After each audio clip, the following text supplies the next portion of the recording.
Bonjour à tous, bienvenue dans la vidéo. Aujourd'hui, nous allons revenir sur ce qu'il se passe au Soudan. Pourquoi? À cause de ces images. On y voit un IL-76 s'écraser et en post-high, donc c'est très probable, c'est à cause d'un FK-2000, un système de défense antiaérienne de fabrication chinoise, non utilisé par les Chinois, uniquement disponible à l'heure actuelle à l'export et qui a été exporté, accrochez-vous bien, aux Émirats Arabes Unis qui, entre autres, en ont donné au Soudan et au Tchad. À partir de là, pourquoi est-ce que ces images sont intéressantes? Parce que ces derniers temps, nous avons beaucoup entendu parler de Soudan, peut-être pas assez, du fait de l'impact de la guerre des généraux qui fait rage depuis bientôt 2 ans dans le pays.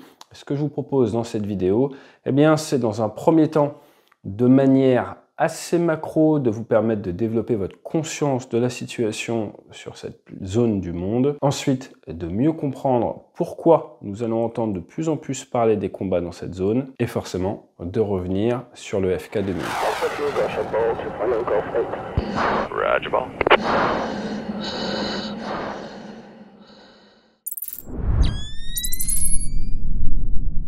Alors, on va essayer de faire extrêmement simple et nous serons probablement amenés à retraiter cette guerre dans nos prochaines vidéos.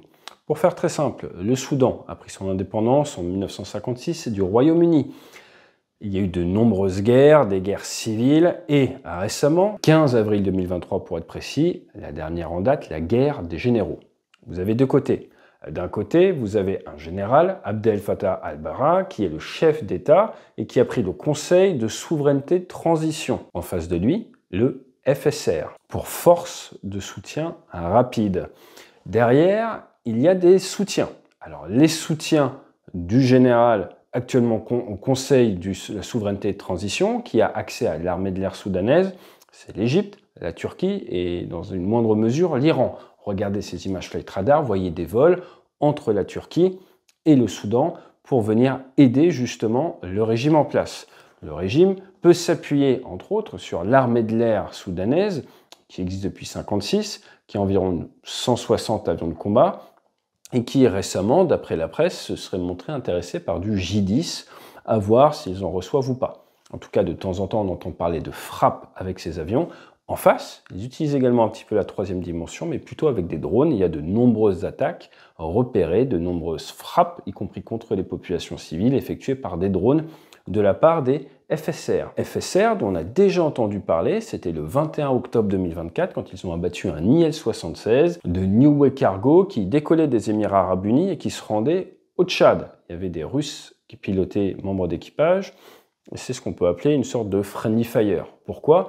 Parce que les FSR, le soutien rapide, ils sont aidés principalement par les Émiratis, les UAE, on va revenir dessus, également par les Libyens et par le voisin le Tchad. Je vous rappelle que le Soudan est voisin du Tchad et de la Libye. Alors pour rappel, le Soudan c'est très grand, près de 1,9 million de kilomètres carrés. Regardez la France à côté, c'est tout petit. La capitale, très connue des pilotes qui descendent régulièrement à La Réunion, c'est Khartoum. Khartoum qu'il fallait appeler en fréquence. À la radio haute fréquence, à l'époque, les équipages criaient dans le micro « Khartoum, Khartoum », dont on a parlé sur cette chaîne il n'y a pas très longtemps parce qu'il y a eu des erreurs au niveau du guidage pour les avions et on avait failli avoir un abordage à cause de soucis de contrôle aérien au-dessus du ciel. Vous avez différentes régions. Dans le sud-ouest, vous avez le Darfour. Alors le Darfour, c'est grand. En 2018, on avait plus de 11 millions d'habitants sur 50 millions, 60 millions en tout dans le Soudan. Donc toute cette partie sud, mais principalement ouest du pays, fait environ 500 000 km². Vous en avez entendu parler fin octobre dernier. Pourquoi? Parce qu'après près de 2 ans de siège, la ville de El Fasher est tombée, une ville qui avait 2,5 millions d'habitants avant la guerre. Et juste après que la ville soit tombée, donc que les FSR aient réussi à récupérer 100% de la ville, il y a eu des massacres avec plus de 2000 civils qui ont été tués, dont 460 d'après l'OMS dans la maternité d'Arabie Saoudite. C'était un petit peu la chute de la dernière grande ville qui appartenait au gouvernement soudanais au Darfour. Et donc maintenant, on s'attend à voir les combats qui vont se décaler vers l'est, et notamment dans cette partie centrale qui est en fait le Kordofan. Donc à gauche, à l'ouest, vous avez le Darfour, au centre, le Kordofan, où maintenant vous allez avoir la majorité des combats, avec la ville de El Obeid qui commence déjà à être attaquée par des drones. Et ensuite, plus à l'ouest, vous avez Khartoum, la capitale, qui va être un petit peu le point final où les FSR vont essayer d'aller faire tomber le gouvernement en place. L'avion, il a été abattu dans le sud du Kordofan.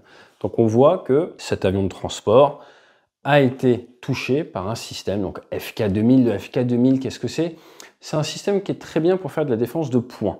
Donc vous avez la défense de zone, grands espaces que vous allez pouvoir faire avec des systèmes sol, air, assez complexe, avec des radars, avec des batteries, avec des gros missiles qui font plusieurs tonnes. Quand vous voulez défendre un point, soit vous avez des tout petits systèmes de défense de points avec une courte portée, soit avec les nouvelles technologies, vous avez quand même quelque chose qui est assez intéressant. Et ce FK2000, vous êtes sur de l'automoteur, c'est-à-dire qu'il peut se déplacer tout seul. C'est un 8-8, ça passe plus ou moins partout, mais ça doit quand même pas mal consommer, il faut se méfier dans le désert. Mais vous avez deux grands types d'engagement possibles. Vous avez 12 missiles, c'est probablement le type de système qui tire plusieurs missiles d'un coup, et vous avez 2 Gatling avec des 6 tubes de 30 mm. Donc ça va vous permettre de faire de la défense de points très efficace, avec dans un premier temps de l'interception par du missile avec différents types de guidage, et ensuite, si ce n'est pas possible, si la menace se rapproche encore, vous y allez à l'ancienne avec du 30 mm. En termes de source ouverte, on apprend que contre un avion, et ça va dépendre de l'aspect de cette machine, vous allez pouvoir l'engager entre 1,2, ce qu'on appelle la limite courte, et 25 km, qui va être vraiment la limite longue. On ne sait pas si c'est la distance à laquelle l'interception a lieu ou si c'est le moment auquel le missile part. Je vous rappelle qu'un avion se déplace assez vite. Donc si vous avez un avion qui est en train de se rapprocher face à vous, votre missile vient à sa rencontre et paf, l'impact a lieu. Maintenant, s'il est à 25 km de vous en éloignement, ce n'est pas avec ce système que vous allez pouvoir le toucher. Point important, il peut monter jusqu'à 12 km. Donc souvent, la problématique de ce genre de système, c'est qu'ils ont une capacité à engager à quelques kilomètres autour, mais pas à engager très haut.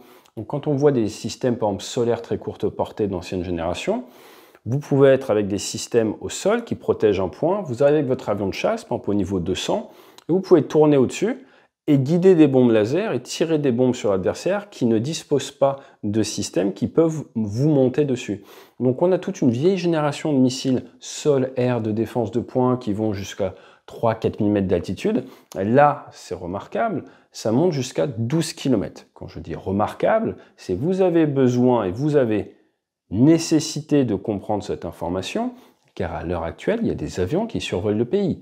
Donc avec ce type de système qui engage des IL-76, qui engage leurs propres troupes, leurs propres alliés il y a un an, on voit clairement que ce n'est pas forcément les rois de la désignation d'objectifs, et donc je pense qu'il y a réflexion à avoir dans certaines zones pour se dire, faut-il ou non, au vu de l'évolution de la situation géopolitique au sol, continuer à envoyer des avions dans ce coin de ciel. Alors, je vous rassure, là où ça a eu lieu, il n'y a pas des avions qui passent tous les jours. Maintenant, je vous rassure, si on prend par exemple des vols comme se fait de la Saoudia, ils font Kano vers Jeddah, ils font le tour. Donc, il y a déjà pas mal d'avions, pas mal de compagnies qui vont éviter ces zones ou qui vont s'assurer de vraiment rester du bon côté de la force par rapport à ces zones d'engagement possibles. Alors, ce qu'il faut savoir, c'est qu'il y a quelques semaines seulement, l'aéroport international de Khartoum a rouvert à la circulation aérienne. Les FSR ont été chassés de la zone il y a maintenant quelques mois et vous avez certaines compagnies, comme notamment la compagnie Bad Airlines, qui s'est posée en cette fin octobre. Ce qu'il faut savoir, c'est que la plupart des avions qui survolent sont considérés comme des cibles légitimes s'ils proviennent de l'étranger, que le gouvernement soudanais s'était délocalisé à Port-Soudan de manière à éviter justement la présence des FSR dans la région de Khartoum. Ce qui est sûr, c'est qu'aller s'aventurer au-dessus de l'espace aérien soudanais n'est pas une situation d'avenir. Néanmoins, et ça c'est notable, il y a eu pendant des années des avions qui ont survolé des zones plus ou moins de guerre, mais parce que les systèmes solaires ne montaient pas au-dessus du niveau 100, au-dessus du niveau 120, il n'y avait pas de prise de risque réelle. Là, on voit que désormais, il y a ces systèmes qui montent beaucoup plus haut et il va falloir être encore plus vigilant quant aux zones que l'on survole à cause de ces multiples zones chaudes sur Terre. Et à l'heure actuelle, savoir que le FK2000 est dans le sud du Soudan est plutôt rassurant, j'ai envie de vous dire, pour tous les avions qui passent à l'extérieur de l'espace aérien, du côté ouest, ou qui font tour entre le Moyen-Orient et le reste de l'Afrique. Si vous regardez les images satellites, vous voyez également qu'en Érythrée, à côté, du côté de Moussaoua, eh bien, des IL-76 ont été repérés. IL-76 qui apparemment aideraient et ravitailleraient les troupes soudanaises. Troupes soudanaises qui d'ailleurs ont eu le 9 novembre dernier un succès sur un convoi des FSR qui provenait de Libye, qui pénétrait le nord du Darfour et dont les images ont pas mal été commentées sur la toile ces derniers temps. À noter que les véhicules étaient probablement d'origine émiratie. Autre revers pour les FSR, détecté par les spécialistes de l'OSINT en ligne, c'est du côté de Al Obeid, où il y a une forte peur ces derniers jours d'un assaut de la part des FSR. Vous voyez dans le ciel, tomber en vrille et en feu, un CH-95, un drone de fabrication chinoise, dont le premier exemplaire a été vu dès les années 2010, qui ferait environ 1 tonne 100 au décollage, avec une charge utile qui lui permet d'emporter de l'armement guidé de plus de 200 kg, qui a été détruit, encore une fois, par les forces soudanaises qui, de leur côté, exploitent également des drones chinois, comme le CH-3, 4, comme les Moharer iraniens. Et pour la petite histoire, si vous avez déjà entendu parler du CH-95, c'est peut-être à cause des Serbes, également clients du Rafale, qui exploitent ce drone chinois. On terminera tout de même cette vidéo en faisant un petit détour par les Émirats Arabes Unis qui ont pris pas mal de mauvaise presse ces dernières semaines, notamment à cause des exécutions faites par les FSR qu'ils soutiennent.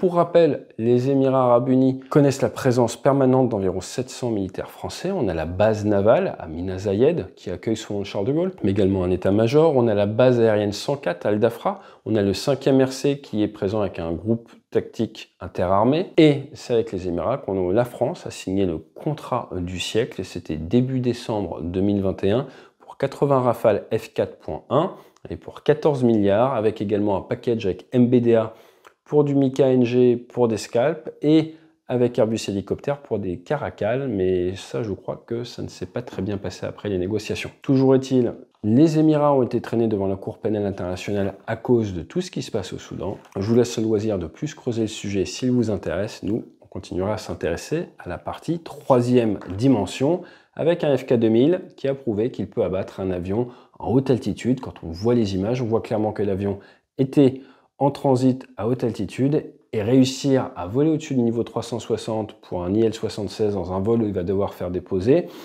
ça va pas être évident. Et il va falloir voir s'ils arrivent à rajouter des systèmes de guerre électronique dans ces vieux avions. Mais dans un pays où le ciel est très dégagé, ce qu'il faut savoir, c'est que souvent ce type de missiles peuvent être guidés de manière électro-optique. Donc même si vous brouillez, même si vous leurrez, l'opérateur, s'il a bien été formé, va pouvoir faire but. C'est malheureusement beaucoup plus facile de faire la guerre dans des espaces aériens dégagés que dans des zones où il y a des nuages. Et pour les pilotes, se cacher quand il y a une parfaite visibilité depuis le sol est beaucoup plus compliqué, même avec des bons systèmes de guerre électronique, que quand il fait moche. Maintenant, le contraire est vrai également. Faire de l'appui-feu depuis la 3e dimension quand il fait moche est beaucoup plus difficile que faire de l'appui-feu quand vous avez une belle visibilité. C'est la base du combat. Je vous dis à très bientôt sur la chaîne et fly safe.